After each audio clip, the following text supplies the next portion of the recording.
శ్రీ స్వామి సమర్థ అక్కలకోట మహారాజు గారు సకల దేవి దేవతా స్వరూపులు అని మనం తెలుసుకున్నాం. మరి అటువంటి పరబ్రహ్మ స్వరూపమైనటువంటి స్వామి సమర్థ కొందరి భక్తులకు అంబగా కూడా దర్శనమిచ్చారట స్వామివారు. అందుకనే సకల దేవి దేవతా స్వరూపులు శ్రీ స్వామి సమర్థ అక్కలకోట మహారాజు గారు అని చెప్పడం జరిగింది. మరి సాక్షాత్ పరబ్రహ్మను పరీక్షించుటకు కొంతమంది కుతూహలంగా కూడా స్వామివారిని దర్శించుకునేందుకు వచ్చేవారట జనులు. ఇప్పుడు అందులోని ఒక విషయాన్ని మనం ఇప్పుడు చూద్దాం. స్వామి సమర్థ యొక్క పేరు ప్రఖ్యాతలు అన్ని వైపులా నలువైపులా వ్యాపించుట చేత స్వామివారిని దర్శించుకునేందుకు అనేక చోట్ల నుంచి అనేక మంది వస్తూ స్వామివారిని దర్శించుకుని వారి యొక్క అనుగ్రహాన్ని పొంది వెళ్తూ ఉండేవారు.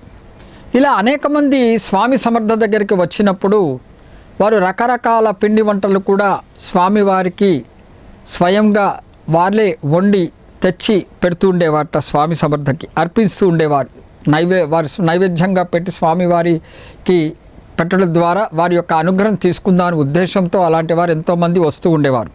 ఒకసారి స్వామి సమర్థ ముందు అనేక రకమైనటువంటి పదార్థాలు ఉండుట చేత ఒక భక్తుడు అక్కడే ఉన్నటువంటి ఒక భక్తుడు ఆ నైవేద్యాలన్నిటిని చూసి పలు రకాలమైనటువంటి నైవేద్యాలను చూసి మనసులో ఈ విధంగా అనుకున్నట్ట, నిజమైన సాధువుకి రుచికరములైనటువంటి పదార్థాలు ఎందుకు అని ఒక ప్రశ్న వేసుకున్నాడు. నిజమైన సాధువుకి రుచికరమైనటువంటి పదార్థాలు ఎందుకు అని అనుకున్నట్ట. మరి దత్తాత్రేయులు స్వామి వారు ఎదుటివారి మనసులో ఉన్నటువంటి విషయం గ్రహించేవారు కదా. మరి వెంటనే స్వామి సమర్థ ఆ భక్తుడు తన మనసులో అనుకునే విషయాన్ని స్వామి సమర్థ వెంటనే ఏమన్నారంటే, అక్కడ ఉన్నటువంటి పదార్థాలన్నిటి కూడా పళ్ళాన్ని తీసుకొని స్వామి సమర్థ విసిరిపారేశారట బయటకి. విసిరిపారేస్తే అక్కడ ఉన్న జనాలందరూ కూడా శ్రీ స్వామి సమర్థ యొక్క రుద్రావతారాన్ని చూసి భయపడిపోయారు. ఏమి జరిగిందనేటువంటి ఆ తెచ్చిన పళ్ళాలు ఆ తెచ్చిన పదార్థాలన్నీ కూడా స్వామి సమర్థ విసిరివేయటం జరిగింది. పోనీ అక్కడితో ఆగారా అంటే లేదు. స్వామి సమర్థ వెంటనే వారి స్థానం నుంచి లేచి పక్కగా వెళ్ళి అక్కడ ఉన్నటువంటి సుమారు 2 సేర్ల పచ్చిమిరపకాయలను తీసుకున్నారటండి. పచ్చిమిరపకాయలు తీసుకొని ఆ స్వామివారు నోట్లో వేసుకుని తినేశారట. అంటే వారికి ఇప్పుడు మామూలు మనకైతే కారము తీపి పులుపు చేదు ఇలాంటివి మనం అనుకుంటామండి.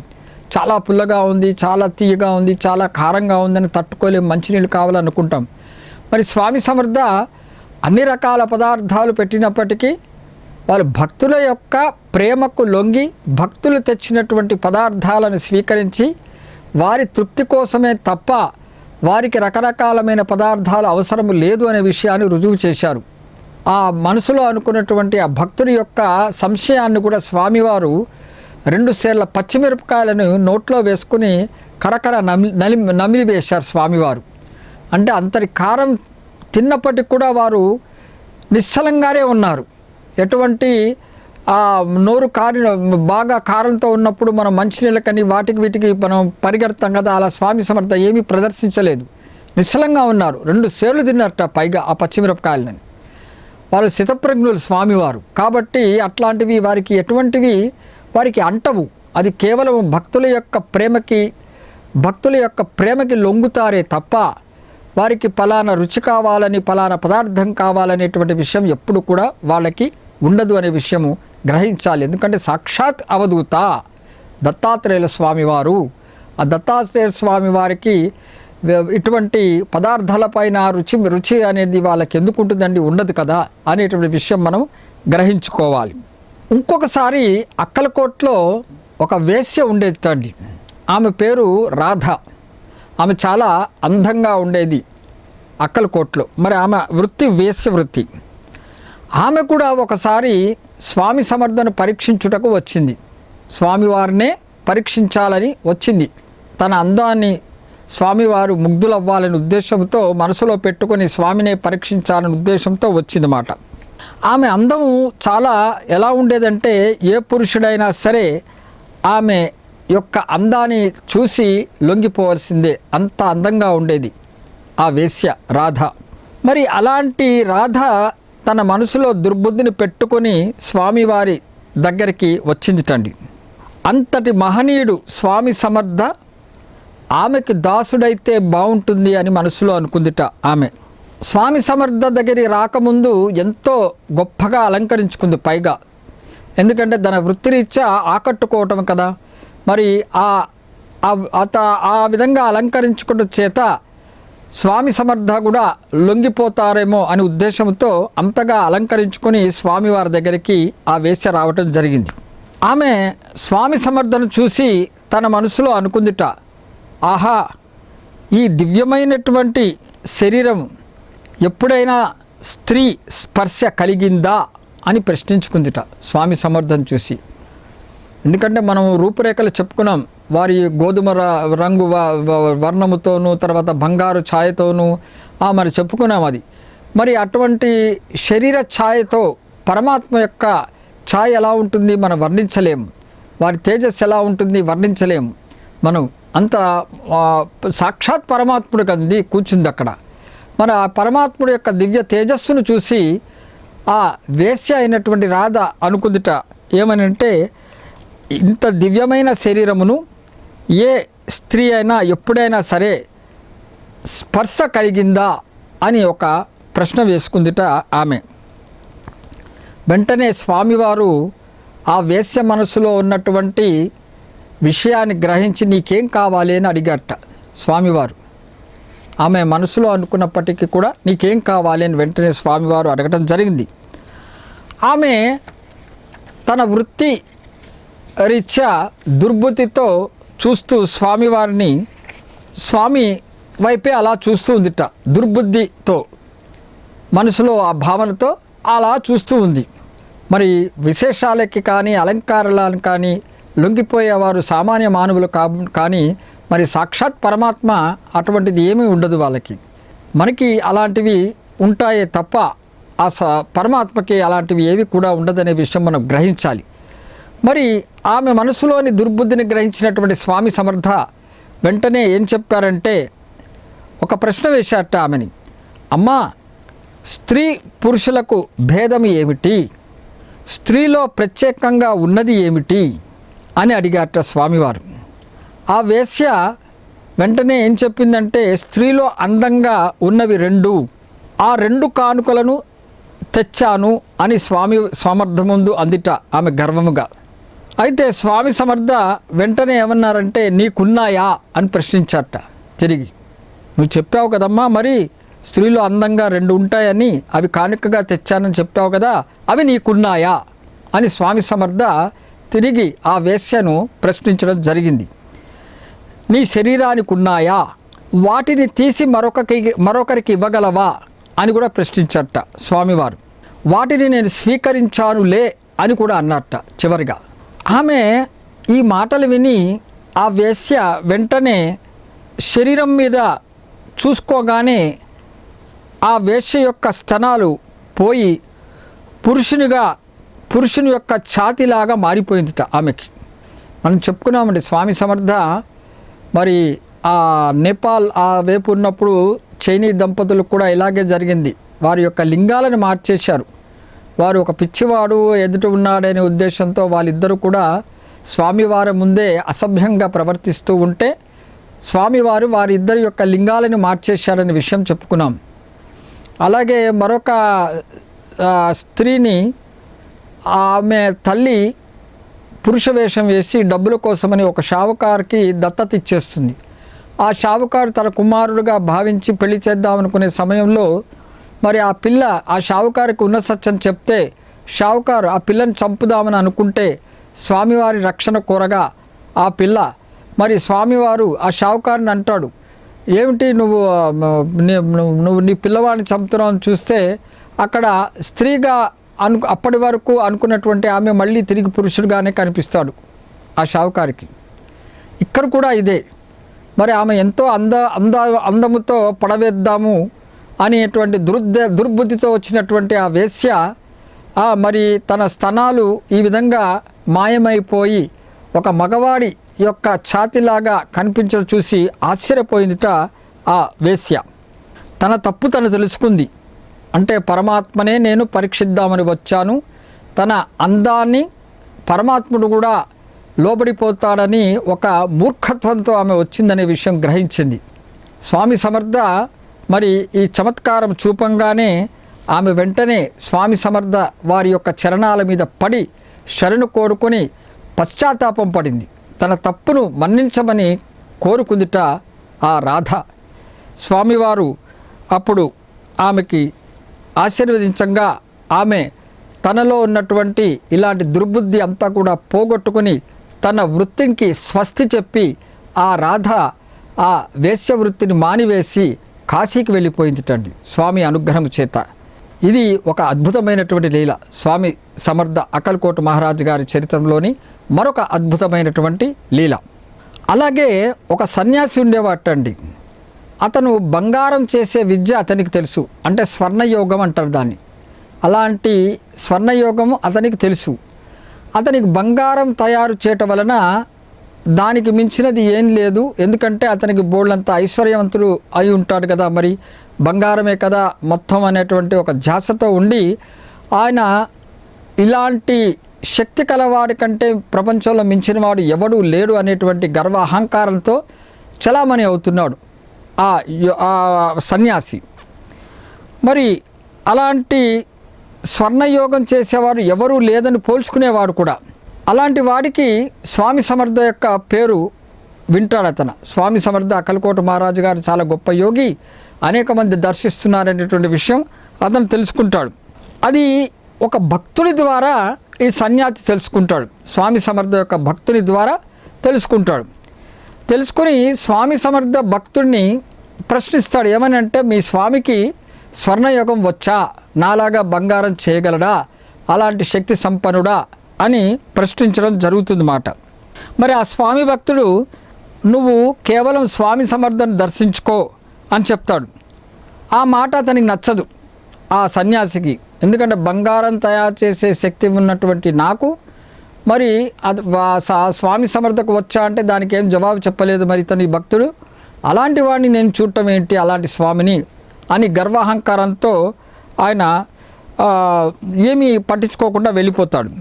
మరి తర్వాత రోజు ఏమవుతుందంటే, ఎప్పటిలాగా అతను స్వర్ణయోగం అతనికి వచ్చు కదండి బంగారం తయారు చేసేది.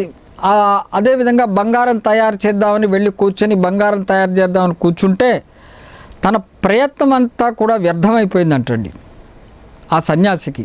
మరి రోజు చేస్తున్నాడు, మరి చాలా చక్కగా చేస్తున్నాడు. అతనికి ఉన్నటువంటి ఆ విద్య ద్వారా అహంకారంగా చలామణి అవుతున్నాడు.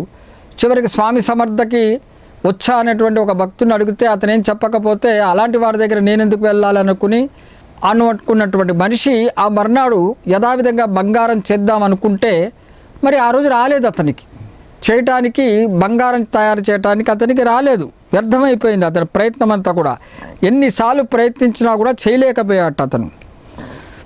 చేస్తున్నప్పుడు బంగారం అది యథావిధంగా రోజులాగా చేస్తున్నాడు, బంగారం బదులుగా బొగ్గు వస్తూ వచ్చిందండి. స్వామివారి యొక్క లీల ఎంత అద్భుతమో చూడండి.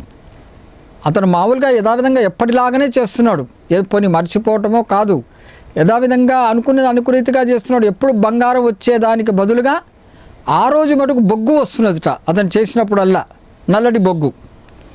మరి ఆ సన్యాసికి కోపం వచ్చింట, గుర్తు తెచ్చుకున్నట్ట ఇదంతా కూడా ఎందుకయింది, స్వామి సమర్థ ఆ భక్తుడి వలనే.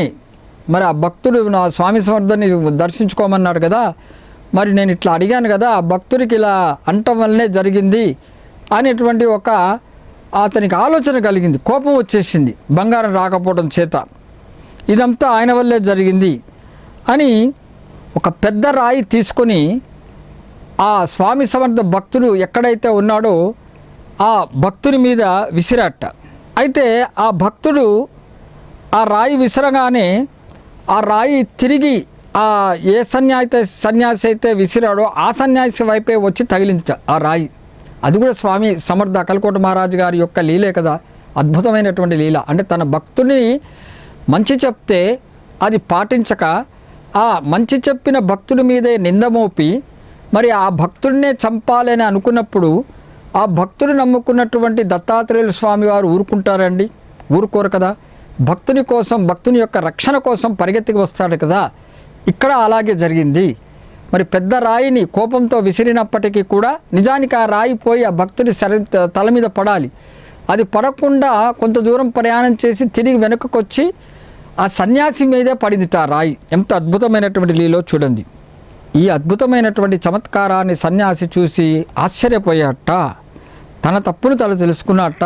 ఓహో, స్వామి సమర్థ అక్కలకోట మహారాజు గారు సామాన్యమైనటువంటి మానవులు కాదు, పరమాత్మయే. ఎందుకంటే నిదర్శనం నా కళ్ళ ఎదుటే కనపడింది కదా అని ఆయన చూసి గమనించుకున్నాడు. ఓహో, ఇది చాలా పొరపాటు చేశాననే విషయం గ్రహించాడు. వెంటనే అక్కలకోటకు వెళ్ళాట. మరి ఆ సన్యాసి, స్వర్ణయోగం చేసేటువంటి ఆ సన్యాసి వెళ్ళి స్వామి సమర్థని దర్శించుకున్నాడు. మరి స్వామి సమర్థ ఆ సన్యాసిని చూడంగానే ఏమన్నారట, వెధవా, నీకింత గర్వం రా, రాయి విసురుతావా నా భక్తుడి పైన, బంగారం చేయకపోతే బొగ్గు వచ్చింది కదరా అని ఆయన తిట్టారట.